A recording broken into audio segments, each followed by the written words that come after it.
and welcome to the Publish Club. I'm your host, Chris Kendall, founder of the Publish Club and managing editor of Surrendered Press. Thank you for joining us today as we explore books written by authors that are likely new to you, but could very well become your next favorite. If you're a new or aspiring author and would like to become a member of the Publish Club, please visit thepublishclub.com for author services that can remove all the non-writing details off your plate so that you can focus on getting your book finished and into the hands of readers around the world. And if you're a reader, I hope you'll check out these books that we're going to be talking to you about today. So we can just jump right in. Today, my guest is Allison Wells. Allison, welcome. Thank you so much for having me. I'm so excited to talk with you today. Great, good. I'm glad to have you too. So tell us about your books. What are you working on? I'm working on so many things. So I write I write women's fiction and I write sweet romance. So similar vein, but different things. I have my 10th book coming out next month, which is so exciting, or in April, end of April. So I'm not sure when this is going to go live, but end of April, my 10th book comes out. So I am thrilled about that. And I feel like 10 is, it's one of those big accomplishment numbers. So that's really exciting for me. And then shortly after that, my 11th book will be coming out in the summer, and then another one scheduled for fall, I think. Yeah, it's busy. I am both traditionally published and independently published. I'm also a certified book coach and fiction editor. So I kind of run the gamut of all things wordy, and words are my passion and my full-time job. You are definitely keeping busy. I try. I'm the person who says, "Oh, I've got 5 spare minutes. What else can I do?" And you start Which something is that takes 5 hours. fun. Yeah. Well, and that's where I'm going. Oh, I should start a podcast. I had one several years ago. Gosh, I should start one again. Oh, I should really do. I decided on a whim, almost 2 years ago, to start doing a retreat. So I did a retreat last year, and everyone was like, "Do you know what you're doing?" Not a clue. I'll make it up as I go. I'll figure it out. And I did. And it was such a fun experience that everyone is coming back again this summer for another one. So Awesome. I love to learn by doing trial by fire, and get things done, which includes writing my books. Like I said, my 10th book comes out in April, and otherwise I've got 5 of my titles in front of me here, and so these are my traditionally published books. They're with 2 different publishers. All are women's fiction, and then I independently published this one, which you can't see because of the blur on the background. What is the There we title? go. That is Two Princes. I was like, it's blurring for me because of the background blur, but and then I have several novellas that are also independently published, and I really just enjoy writing stories that bring a sense of accomplishment, that bring stories of overcoming to the reader. I really want to have a good redemption arc in there for my characters and show that anyone can overcome, the obstacles that are standing in their way. And I like to do that as well within my editing and coaching business as well, because I want to show, especially moms, I'm a mom of 4. So I want to show moms that their dreams are worth pursuing and are worth investing in. So I like to do that with my writing and with my business as well. Awesome.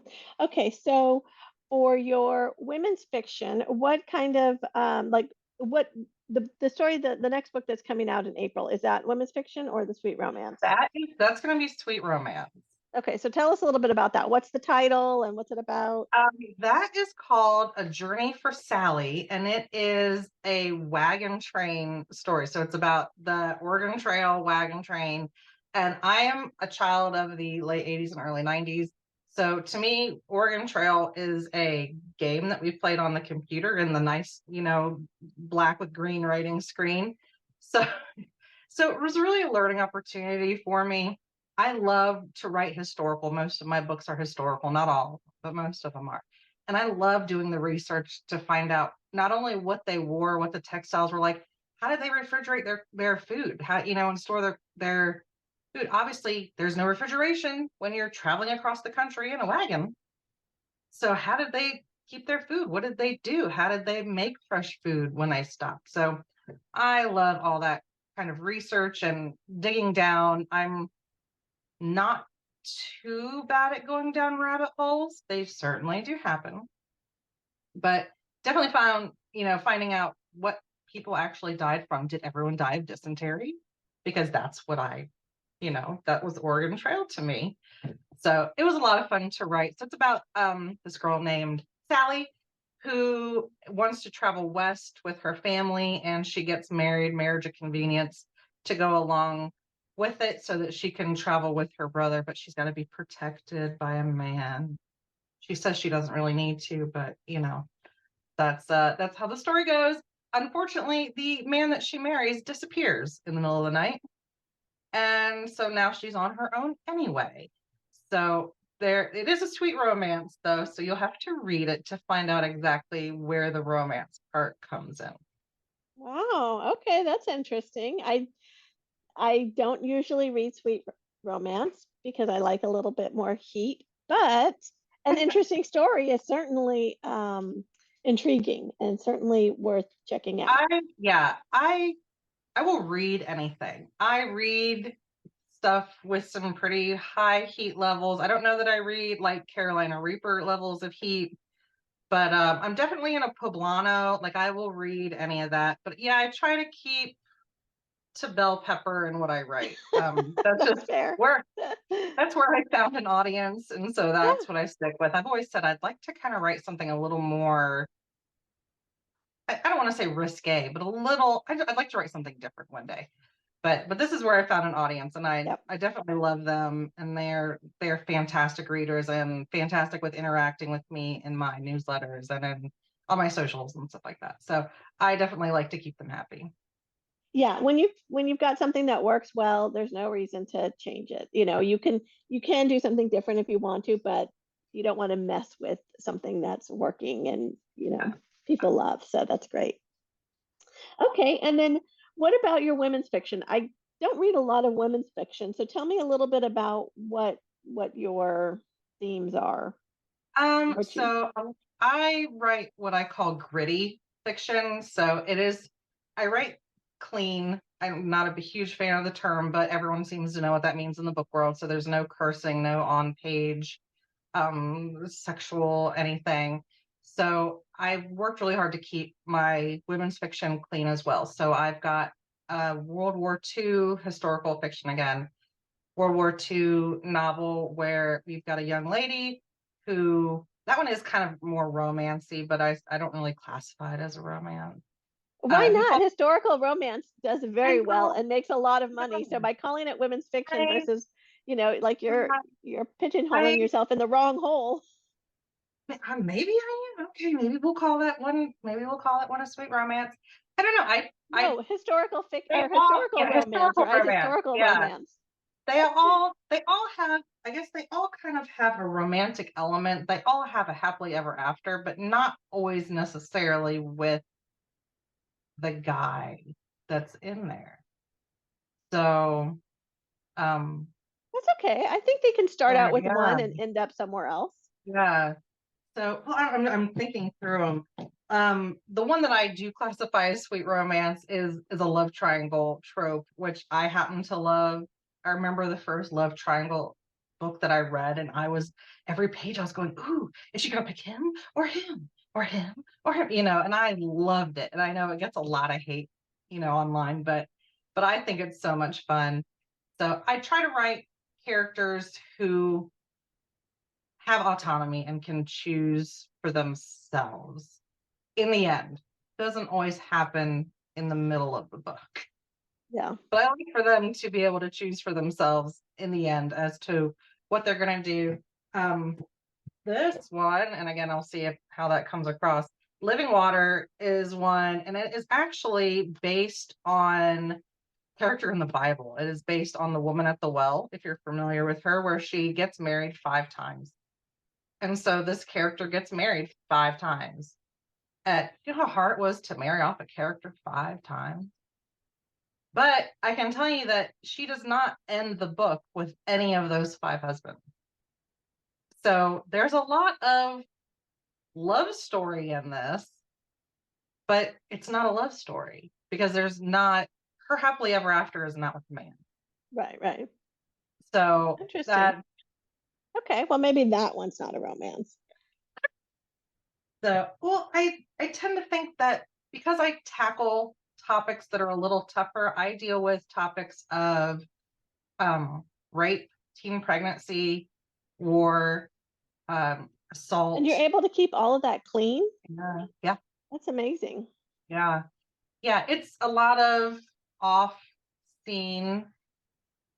I said writing a Off rape in page. there. You describe going up to it, and then it cuts to black, and then you're at Yeah, the afterwards. aftermath, yeah. So, um, same with so teen pregnancy. Again, you don't have to write any sexual scenes on the page to know what happens. And obviously, a couple weeks later, she's going, you know. I also try to write diverse characters in that particular book. That actually happens in the same book, the teen pregnancy and the rape, although they are not to the same person, totally different characters. Wow. But it takes place in the late 1960s with the civil rights movement, and so there is interracial relationships in there. I also try to write characters who are Latino, Asian American, or Pacific Islander American, and an African American as well. So I really try to bring diversity into what I read. I also have a character and I don't have that one in front of me, in one of my novellas that has Down syndrome. So I like to try to tackle things that aren't usually thought of when you think, especially sweet romance. Try to Yeah. tackle things that are not normal. Yeah. So Um, so do you use like sensitivity readers or, I've personally shied away from too much diversity outside of my own experience because I'm always afraid that I won't do it justice or that I'll, let some stereotypes or biases eke right, in there. right. So, so it's really cool that you're able to do it. Any words of wisdom there or suggestions on how to I do it well? Yeah, I have not used sensitivity readers to this point. I am, however, working on a series that I will need to employ some sensitivity readers for because it covers some very sensitive topics geared towards a specific cultural group. So I want to make sure that I do justice to that. And I want to make sure that I've done my due diligence in terms of making sure that I'm not speaking out of turn, so to say. And and yeah, I've had a couple of alpha readers go through. I've said it friends of mine who are readers, and I say, listen, I need you to read this for me and tell me what you think. If I am way off base, tell me and I can scrap it now. And I got nothing but positive feedback. So I'm hoping that that was a good sign. I have it off with a beta reader, the first one in that series, off with a beta reader right now, who is going to be able to do a little bit of sensitivity reading for me, but not like full on. So it's right now I'm very testing the waters with that in particular. But with the novellas and the sweet romance, it's not so much an issue or not so much a prominent plot point that the characters are of diverse backgrounds. Right. So Okay. Okay. Cool. All right. So, congratulations on 10 books. That is a very impressive thank you. milestone. So that's exciting. And how long have you been publishing? Oh, okay. My first book came out in 2019, so it hasn't been that long. Um, Yeah. yeah, I actually wrote that book in like 2004 and it didn't get published until 2019. So that just goes to show you that it can take a Takes a really long while. time, especially when you're looking to go the traditional route. And I had actually been pitching one of my other books, which had ended up being the third one published. I pitched that one because it was my favorite, pitched it over and over and over and over again. And a lot of people were interested, a lot of agents and publishers were interested, but they said, oh, but you've got to change this one thing that I was not willing to negotiate on. It was a deal breaker for me every time.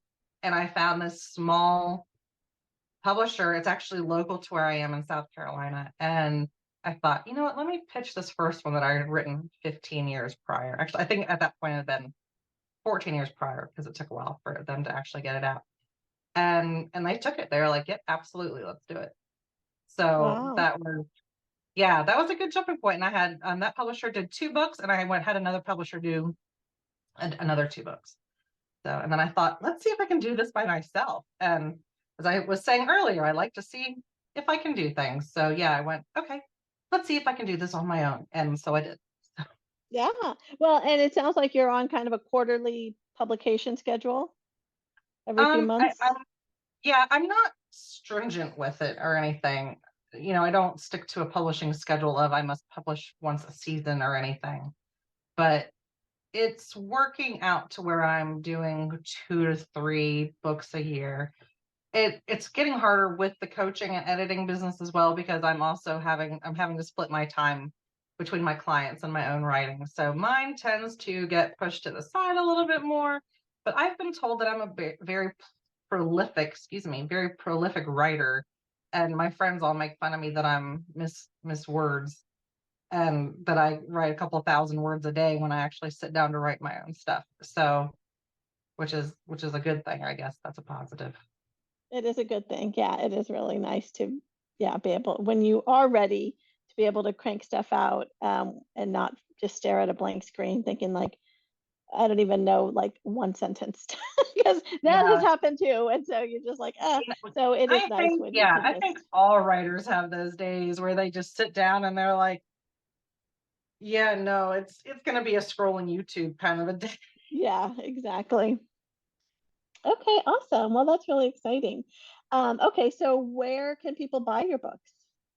All of my books are available on Amazon. I do have a number of them that are in Kindle Unlimited. So if you are a Kindle Unlimited subscriber, pretty much all of my novellas are in there. So that would be a really easy place to find them. But they are all on Amazon, and all of my full-length novels, the women's fiction, and apparently now the two sweet romances, since you're telling me that the one has to historical Sounds like it is. romance. They are available at any major retailer. You can find them on barnesandnoble.com or booksamillion.com, or I think Walmart and Target even on their websites. So Awesome. All right. And if somebody wanted to just check out one of your books, what's a good entry point? you can go to my website. That's probably the easiest place. And it's very simple. WhatAllisonWrote.com. Allison is 2 L's and an I. So WhatAllisonWrote.com, and that'll take you to my website, and you can find all of my books and where to buy them on there. You can find out any more information, read all the blurbs and things like that, and find out what I've been up to. I also have several author interviews up on there as well.